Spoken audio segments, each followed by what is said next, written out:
1950년 6월 25일 평온했던 일요일 새벽을 짓밟은 무자비한 포성.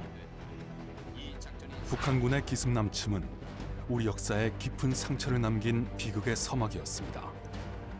오늘 새벽 북한 공산군은 38선 전역에 걸쳐서 전면 공격을 시작했습니다.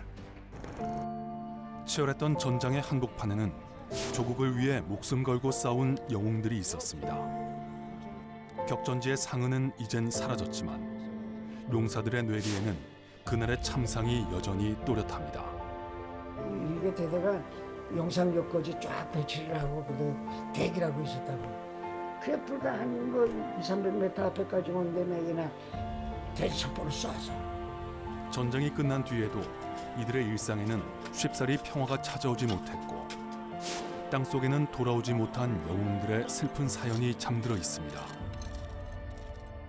13,000여 명의 유해는 발견은 됐으나 실질적으로 불가족의 품으로 돌아가신 분들은 251분밖에 안 됐습니다. 다시는 반복돼선 안 될 동족상잔의 참극이 발발한 지 어느덧 75년. 사라진 전쟁의 흔적 속 남겨진 그들의 이야기를 지금 바로 시작합니다. 오늘의 팩트체커 안동준 기자와 함께합니다. 안 기자, 1950년 6월 25일 북한군의 기습 공격으로 시작된 전쟁으로 엄청난 피해를 남겼죠. 네, 1953년 7월 27일 이 휴전이 성립될 때까지 3년여 동안 한반도는 전쟁의 참화에 휩싸였습니다. 이 국군과 유엔군은 이 전사자와 부상, 실종, 포로 등을 합해 이 77만여 명이 피해를 받고 북한군은 50만여 명이 숨진 것으로 추정됩니다. 이 사망과 부상, 행방불명 등 이 남북한 민간인의 인명 피해 규모도 249만 명을 넘었던 것으로 보입니다. 이 고아 10만여 명, 이산가족 1,000만여 명 역시 전쟁의 희생양이었습니다. 네, 그리고 전 국토가 초토화되면서 가늠하기 힘든 물적 손실도 발생했잖아요. 맞습니다. 이제는 그 흔적을 찾기 어렵지만 이 포화에 핥힌 75년 전 대한민국은 폐허 그 자체였습니다. 이 처참했던 현장에는 오늘의 우리를 있게 한 수많은 사람들의 눈물과 헌신이 녹아 있고요. 이 팩트 추적은 6.25 전쟁 75주년을 맞아 결코 잊혀서는 안 될 이들의 숨은 이야기를 앞으로 2주 동안 집중 조명합니다. 따스한 햇살이 내리쬐는 서울 여의도 한강공원. 평화롭게 거니는 시민들 사이로 제복을 입은 노신사가 눈에 띕니다. 제18보병연대, 일명 백골부대 소속으로 한강 전투에서 싸웠던 김구현 어르신입니다. 그때 어떤 일이 있었는지 한번 말씀해 주실 수 있어요? 기억나시는 대로? 그 지금 저희 여의도가 이게 전부 뭐 백사장이 됐다고 이게. 75년 전 이곳 한강은 혈투가 벌어진 최전선이었습니다.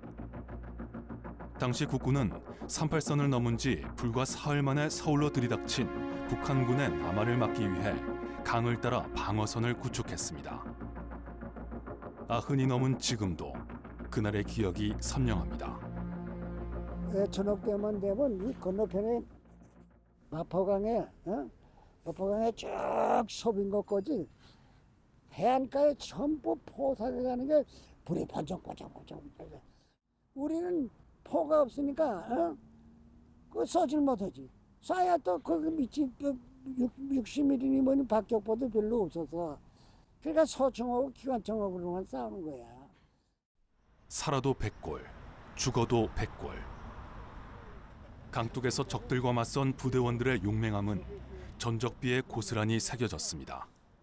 정신력으로 그때 우리 군대 사기라는 거는 절대 죽지 않고 저 나라를 지켜다갔다 하는 일념으로 그냥 끝까지 싸운 거야 그냥. 일주일 동안 이어진 필사의 전투는 북한군이 파괴된 한강 철교를 복구하고 도하에 성공한 뒤 막을 내렸습니다. 전쟁 초기 적군의 압도적 전력에 밀려 한강 사수에는 실패했지만 아군이 전열을 정비할 소중한 시간을 벌었습니다. 한강 남쪽에서 목숨을 걸고 지키겠다는 이런 의지의 표현, 그런 것들이 우리 국군이 계속해서 북한군을 상대로 싸울 수 있었던 어떤 힘이 된 원천이라고 저는 이렇게 생각이 됩니다. 수도 서울에서 펼쳐진 사투의 현장은 한강이 전부는 아닙니다. 서울 연희동 주택가 뒷산에 자리 잡은 백사고지 전적비. 1950년 9월 인천 상륙작전 이후 북진하던 국군 해병대는 북한군과 백병전 끝에 이곳을 되찾았습니다. 우리 국군 해병 1대대가 9월 21일 날 탈환을 하게 됩니다. 이것을 발판으로 해서 안산, 그다음에 연세대학교 뒷속에 있는 연희고지, 그다음에 홍익대 뒤쪽에 있는 105고지. 서울의 대표적 관광 명소인 남산 역시 전쟁 당시엔 격전지였습니다. 서울 시내가 훤히 내려다 보이는 군사적 요충지인 탓에 사활을 건 전투가 계속됐습니다. 서울의 눈이라고 하는 이곳 어디일까요? 바로 남산이죠. 연인들의 데이트 코스이고 N타워가 있지만 실제 이곳이 굉장히 중요했기 때문에 우리 국군 수도 경비사령부와 헌병대가 목숨을 걸고 지켜냈습니다. 네, 이렇게 서울 곳곳에 참전 용사들을 기리는 전적비가 있다는 사실을 모르는 분들이 많으실 것 같아요. 네, 서울에는 6.25 전쟁과 관련된 전적비만 30여 개가 세워져 있는데요. 이 앞서 보신 백골부대 전적비는 이 한강공원 한복판에 있지만 나머지 대부분은 백사고지처럼 눈에 잘 띄지 않는 장소에 있습니다. 우리나라의 전적비는 전부 다 숨어서 있어요. 또 우리나라도 이런 거를 좀 표면화 시켜서 홍보를 해야 되겠다. 그래야 국민들이 이걸 보고 한 번 더 느끼고 우리도 마음 자세도 갖추고 그렇게 될 거예요. 네, 더 많은 사람들이 참전 용사들의 헌신에 감사할 수 있도록 당국이 관심을 갖고 지원을 해야 될 것 같습니다. 네, 그런데 우리가 기억해야 할 이야기는 서울 이외의 다른 곳에도 남아 있습니다.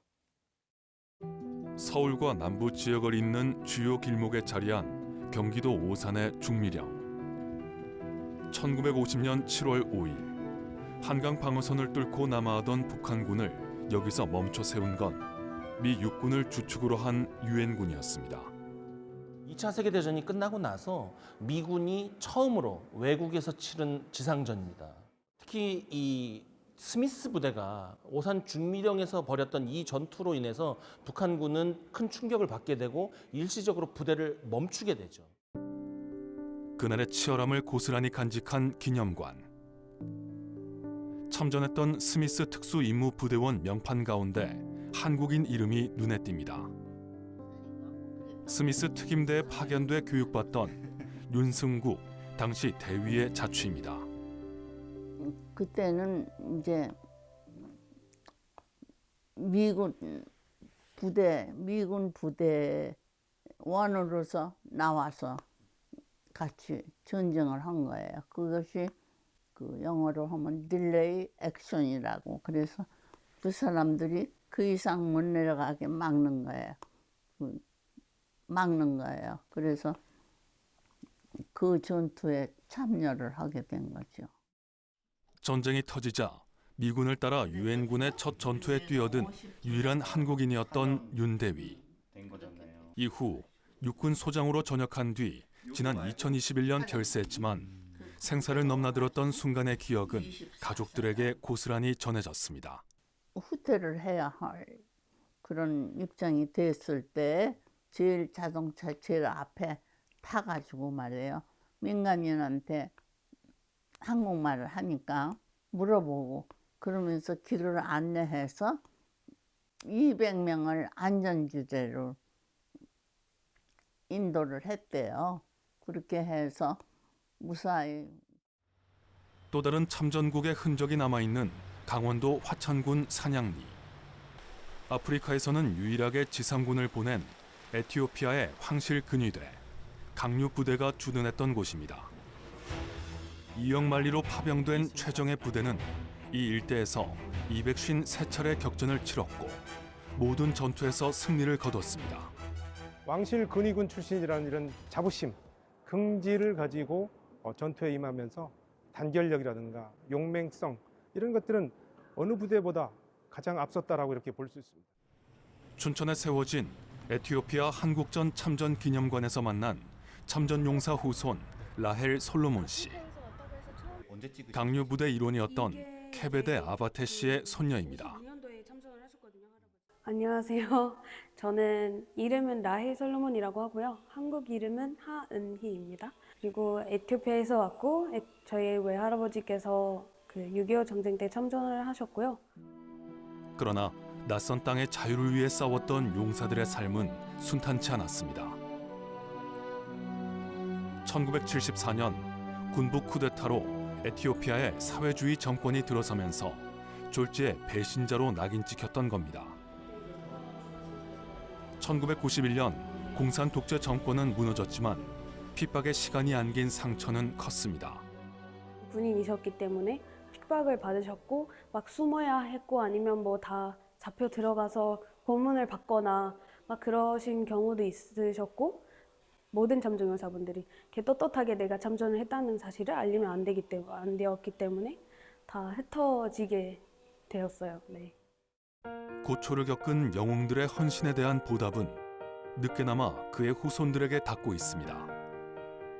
화천군의 장학 사업을 통해 현지 대학에서 학업을 마친 라엘 씨는 한국대학원에서 석사 학위도 받았습니다.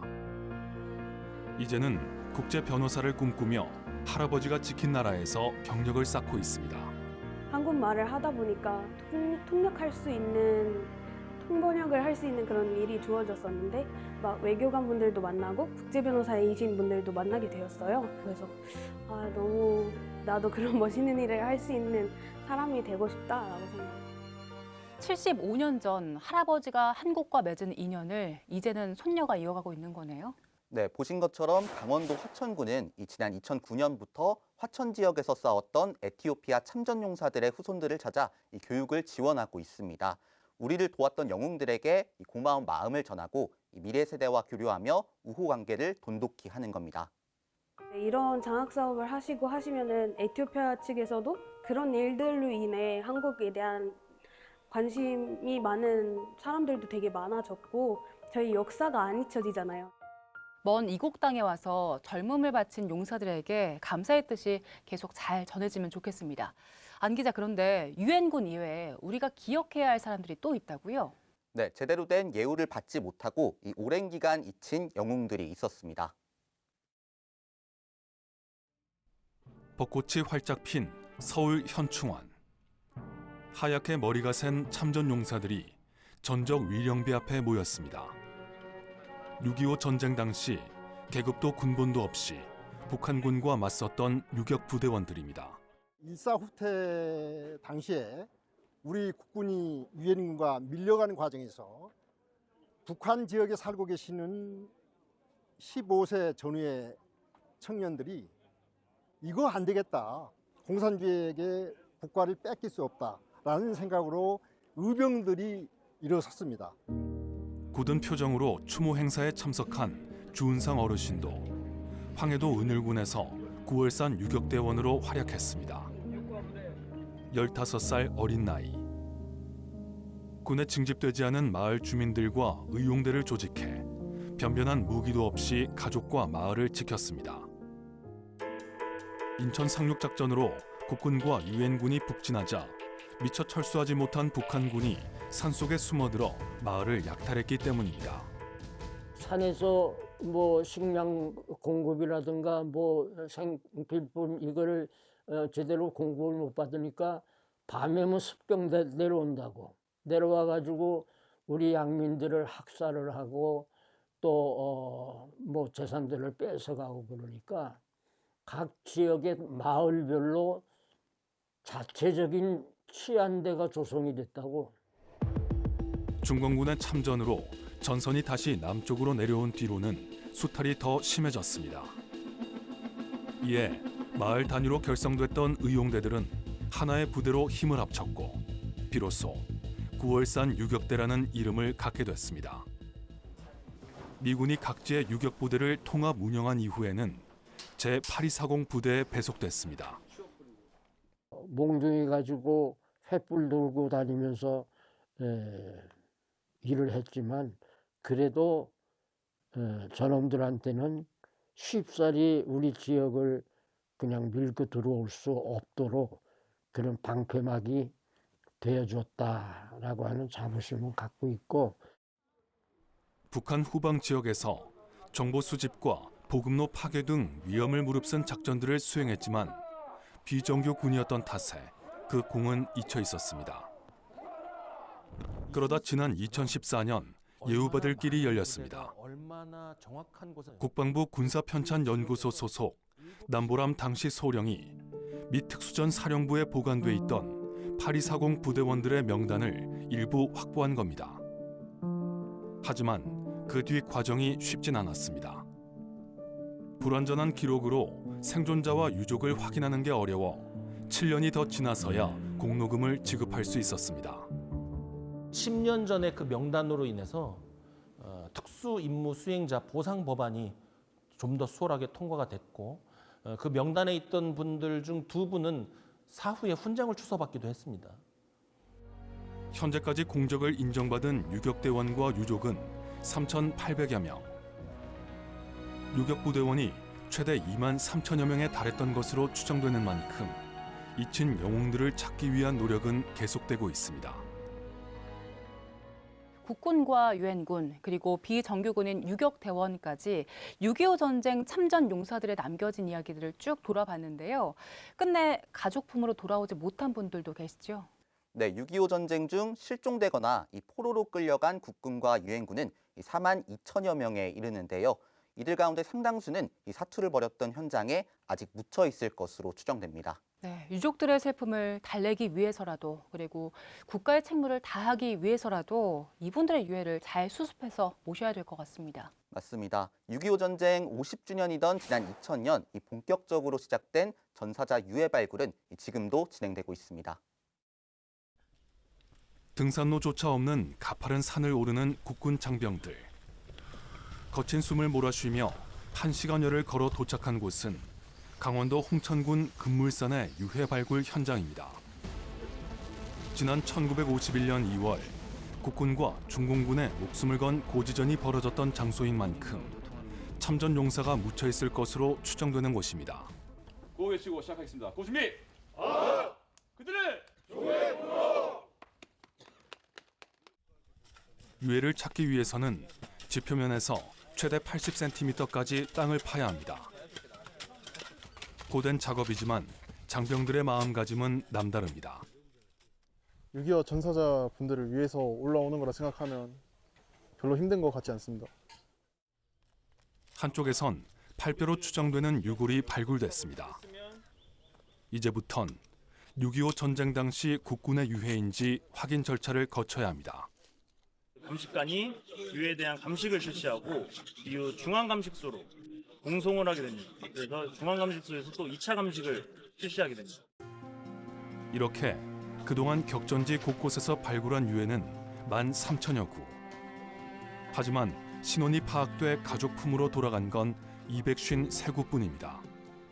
국군 전사자라고 이렇게 모셔왔는데 DNA를 검출을 했으나 이거에 비교해볼 8초 이내의 그 DNA가 없기 때문에 유가족분들의 DNA가 필요합니다. 시력 채취가 가장 중요하고 국민들의 이 관심이 많이 필요합니다. 75년 전 각국 참전 용사들이 입었던 군복을 현대적으로 재해석한 패션쇼. 모든 세대가 공감할 수 있는 보훈 문화 확산을 위해 마련됐습니다. 이 보훈이라는 요소를 차세대에게 조금 더 매력적으로 어필하고 전달하기 위해서 패션이라는 예술 요소를 융합해서 전달하고자. 단순히 옷을 선보이는 걸 넘어 참전 용사들의 헌신을 온전히 이해하려는 노력도 아끼지 않습니다. 그분들을 기리고 기억하는 것만큼 그리고 또 그분들을 위해서 저희가 뭔가 한 발자국 한 발자국 또 다른 어떤 움직임을 하는 것이 반드시 필요하다고 생각을 하고 있습니다. 팩트 추적이 만난 참전 용사와 가족들의 소망도 크게 다르지 않았습니다. 지금은 당연하게 느끼는 평화와 번영. 이 모든 게 누군가의 목숨과 희생의 토대에서 만들어졌다는 걸 잊지 않길 바라고 있었습니다. 내가 바라건대는 우리 6.25 전쟁을 통해서 우리 선대들이 자유민주주의를 수호하기 위해서 얼마나 애를 쓰고 고생들 했는지 평생을 아프게 지나온 그 역사를 후손들이 좀 알아야 된다 이런 얘기죠. 후손들이 역사를 기억하면 좋겠다는 참전 용사의 말씀이 가슴에 와닿습니다. 네, 전쟁 발발 이후 75년이나 지난 만큼 살아계신 분들이 많지 않고 이 생존한 분들 또한 모두 고령입니다. 이분들을 충분히 예우할 수 있는 시간이 얼마 남지 않은 만큼 이 보훈 정책 전반을 되돌아봐야 한다는 목소리가 나오고 있습니다. 네, 그럼 어떤 점을 주목해야 될까요? 네, 우선 생계 유지 등 이 현실적인 문제를 들여다볼 필요가 있습니다. 이 참전용사들은 정부의 명예수당 외에 이 주민등록지 지자체에서 별도의 참전 수당을 받는데요. 이 월 평균 지급액은 각 지자체 여건에 따라서 차이가 납니다. 이 형평성과 상대적 박탈감 논란, 또 보훈 정책 불균형 심화 우려 등이 불거질 수 있는 겁니다. 이 고령인 상당수 참전 용사에게 참전 수당은 중요한 수입원인 만큼 이 격차를 줄이기 위한 대책이 마련돼야 할 것으로 보입니다. 네, 그리고 보훈병원이 부족하다는 비판도 꾸준히 제기되고 있죠. 네, 참전 용사 등 이 국가 유공자들과 그 유족을 위한 보훈병원은 이 서울과 부산, 대구, 광주, 대전, 인천 등 전국 통틀어 6곳에 불과합니다. 물론 일부 지역은 이 보훈 위탁병원을 운영하고 있지만 의료 수요에는 미치지 못한다는 지적이 많습니다. 시설 노후화와 병상 부족 문제가 숙제로 남아있는 상황인데 참전 용사들의 희생과 헌신이 헛되지 않도록 지속적인 관심과 또 세심한 지원이 뒤따라야 할 것 같습니다. 안 기자 수고 많았습니다. 오늘 팩트 추적은 여기까지입니다. 다음 시간에도 6.25 전쟁 75주년 연속 기획 두 번째 이야기로 찾아뵙겠습니다. 함께해 주신 여러분 고맙습니다.